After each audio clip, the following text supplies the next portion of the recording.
أعوذ بالله من الشيطان الرجيم.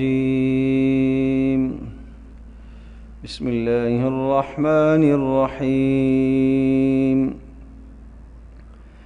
وأقم الصلاة طرفي النهار وزلفا من الليل إن الحسنات يذهبن السيئات ذلك ذكرى للذاكرين. وأقم الصلاة طرفي النهار، اور آپ نماز قائم کرتے رہیے دن کے دونوں کناروں میں، وزلفا من اللیل، اور رات کے کچھ حصے میں، ان الحسنات یذہبن السیئات، بے شک نیکیاں گناہوں کو مٹا ڈالتی ہیں، ذالک ذکری للذاکرین، یہ نصیحت ہے نصیحت حاصل کرنے والوں کے لیے۔ اس آیت بینہ میں دو مضمونوں کو، دو باتوں کو اللہ پاک نے ذکر فرمایا ہے۔ پہلی بات تو یہ ہے کہ نماز کو قائم کیجئے، اور نماز کو قائم کیجئے دن کے دونوں کناروں میں اور رات کے بعض حصے میں۔ دن کے دونوں کناروں سے مراد پہلا کنارہ فجر اور دوسرا کنارہ زوال کے بعد سے لے کر غروب آفتاب تک، جس میں ظہر کی نماز اور عصر کی نماز آ جاتی ہے۔ اور رات کے بعض حصوں میں، تو رات کے بعض حصے میں غروب آفتاب کے بعد رات شروع ہو جاتی ہے، مغرب اور عشاء کی نماز مراد ہیں۔ تو گویا کہ پانچوں نمازوں کا اشارہ اس آیت میں ملتا ہے کہ دن کے دونوں کناروں سے مراد فجر اور ظہر اور عصر ہے، اور رات کا بعض حصہ اس سے مراد مغرب اور عشاء ہے۔ پانچوں نمازوں کا تذکرہ کر کے حکم دیا کہ آپ نماز کو قائم کرتے رہیے۔ یہ حکم کس کو ہے؟ رسول پاک صلی اللہ تعالی علیہ وسلم کو اول، اور پھر حضرت صلی اللہ علیہ وسلم کے توسط سے پوری امت کو حکم ہے۔ اور پھر یہ حکم دیا نماز کو قائم کیجئے۔ ایک ہے نماز کا ادا کرنا، ایک ہے نماز کا قائم کرنا۔ میرے عزیز دوستوں اور بزرگوں، نماز قائم کرنے کا اللہ پاک نے حکم دیا، ادا کرنے کا حکم نہیں دیا۔ ادا اور قائم کرنے میں فرق یہ ہوتا ہے، ایک آدمی سنتوں کی رعایت رکھ کر، مستحبات کی رعایت رکھ کر، واجبات اور فرائض کی رعایت رکھ کر، اور ایک ایک سنت کی رعایت رکھتے ہوئے جب نماز پڑھتا ہے، وقت کے اندر ادا کرتا ہے، باجماعت پڑھتا ہے، تو یہ نماز کا قائم کرنا کہلاتا ہے۔ اور ایک آدمی جلدی جلدی نماز پڑھ لیتا ہے، نہ اس نے اچھی طرح سے وضو کیا، وضو کی سنتیں رہ گئی ہیں، نماز کے اندر کی سنتیں رہ گئی ہیں، نماز سے وہ غافل ہے، معلوم ہی نہیں ہے کہ نماز میں شروع سے لے کر آخر تک اس نے کیا پڑھا، اسے یہ معلوم نہیں کہ امام نے کیا پڑھا، میں نے خود کیا پڑھا، کچھ بھی احساس نہیں ہے، اپنی نماز سے غافل ہے۔ کہا جائے گا اس نے نماز ادا تو کی ہے، نماز کو قائم نہیں کیا۔ تو نماز قائم کرنے کا حکم ہے بھائی۔ قرآن مجید میں جہاں پہ بھی اللہ پاک نے نماز کا تذکرہ فرمایا تو نماز کو قائم کرنے کا حکم دیا، نماز کو قائم کرو۔ اور ایک اور بات بتاؤں، نماز کو قائم کرنا یہ لفظ اقیمو ہے، اور اقیمو اقامت سے لیا گیا ہے، جس کا معنی ہوتا ہے ٹیڑھی چیز کو سیدھا کرنا۔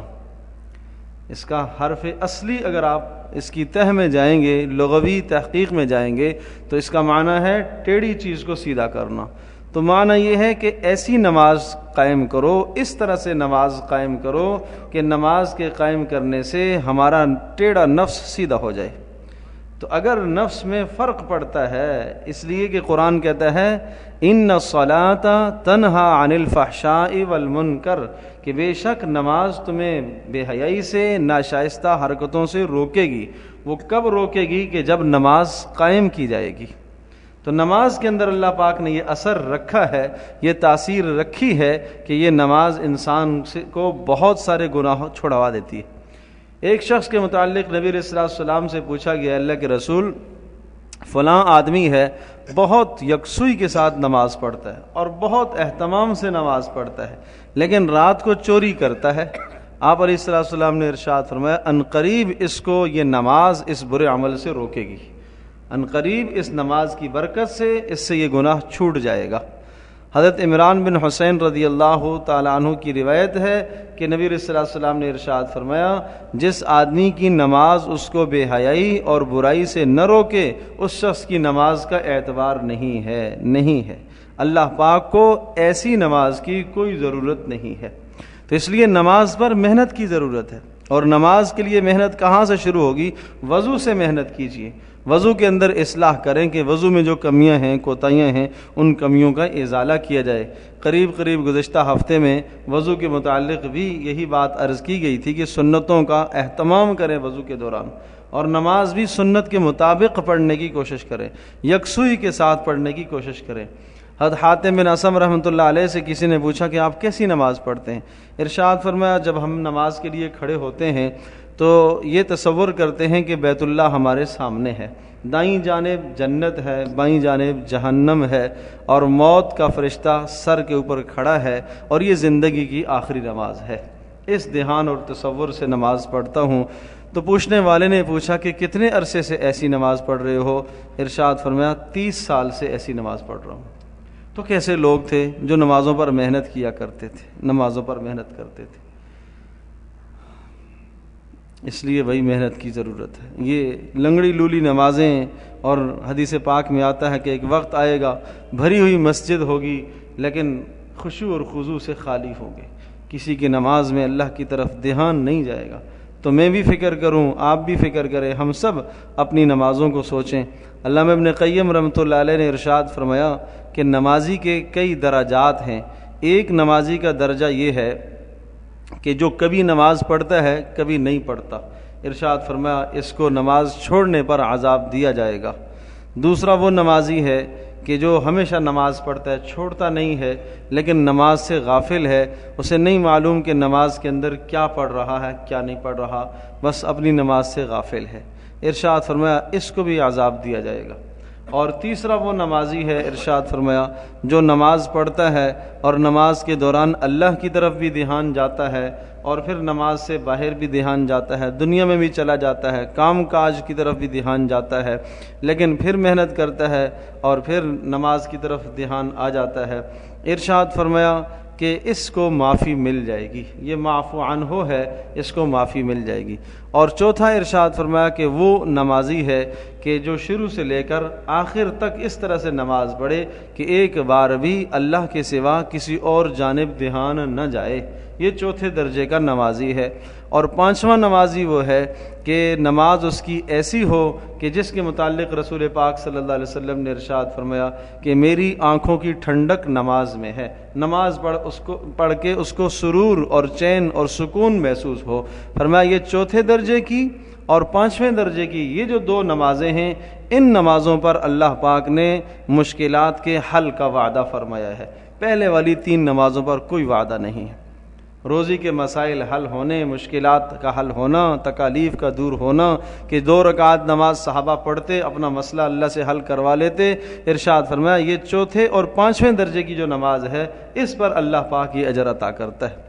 تو اس لیے محنت کی ضرورت ہے، نماز پر محنت کی جائے۔ ارشاد فرمایا وَأَقِمِ الصَّلَاةَ، نماز کو قائم کرو۔ تو میرے عزیز دوستو، نہ تو نماز میں سستی ہو، اور نماز ہو بھی تو نماز قائم ہو، اہتمام کے ساتھ جماعت کے ساتھ نماز ادا کی جائے، شروع سے لے کر آخر تک امام کے ساتھ آدمی شریک رہے، جس کو کہا جاتا ہے تکبیر اولیٰ کے ساتھ نماز کا اہتمام کرنا۔ اور حدیث پاک میں آتا ہے کہ جس نے عشاء کی نماز با جماعت ادا کر لی اور اس نے آدھی رات کا قیام کیا، اور جس نے فجر بھی با جماعت ادا کر لی اس نے گویا کہ پوری رات کا قیام کر لیا، تو کتنا بڑا اجر ہے۔ تو اس لیے حکم دیا کہ نماز کو قائم کرو۔ اگلی بات جس کے بعد ذکر فرمائی ہے وہ یہ، ان الحسنات یذہبن السیئات، بے شک نیکیاں گناہوں کو مٹا دیتی ہیں۔